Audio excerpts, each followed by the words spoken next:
So thinking my way back to some of the worst Samsung phones that Samsung's ever made, I was wondering, which ones were actually probably the worst ones that kind of came to mind. Now I wanted to take out some flukes, so the Galaxy Note 7 and the Galaxy Fold 1, specifically the first generation Galaxy Fold 1, those ones had issues, hardware problems. There's really no point in bringing those up because those were probably the worst ones. However, at a wide scale, I do think that the Samsung Galaxy S6 was probably one of the worst Samsung phones Samsung's ever made in one direction, but I also think it's probably one of the most important phones that Samsung's ever made as well. And this is why this phone is so complicated. In one hand, it was it was a good upgrade coming from the Galaxy S5, but it took away so many things at one time, which reminds me of another phone I'm going to talk about in a second. But this phone pretty much removed the removable battery, it removed micro SD card slot, it removed a lot of things like that, and those were the most annoying things ever. I don't know why Samsung did that. However, it did bring a way better display, a way better build quality, glass on the back, and maybe kind of an upgraded camera. So those things were actually very, very interesting that Samsung were to go ahead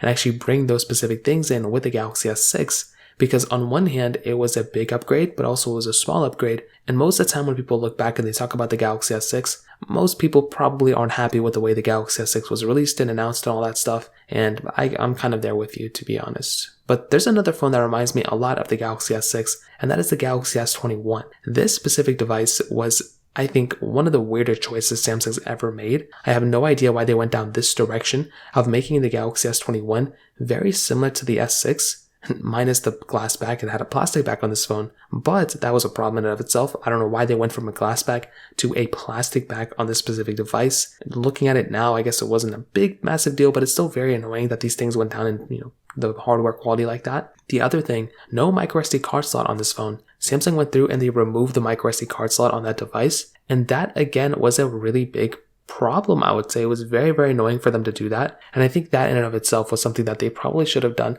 a little bit of a better job from the build quality standpoint. But on top of that, the even weirder thing, they went from a 1440p panel on the S20 and a curved panel at that to a flat panel on the Galaxy S21. And again, that in and of itself was another weird change. I don't know why Samsung did this. They probably should not have done that in the first place, but they've kept it since then, and I think they made some improvements here and there with it. But still, if I had to kind of look back and take a look at some of the Samsung phones that Samsung has made and kind of critique them here and there, it has been a weird experience nonetheless for the Galaxy S21. And I feel like both the S6 and the S21 are probably some of the weirder Samsung phones Samsung's made. They were the worst ones when they first came out, in my opinion, but then they eventually got better and better. And, that's kind of where they stand at now, in my opinion. If you have any thoughts or questions on this, let me know in the comment section below. Hit the like button, that would mean so much, but definitely hit that subscribe button. More importantly than everything else, I love every single one of you guys. Hopefully I'll catch you guys in the next video. Peace out till then.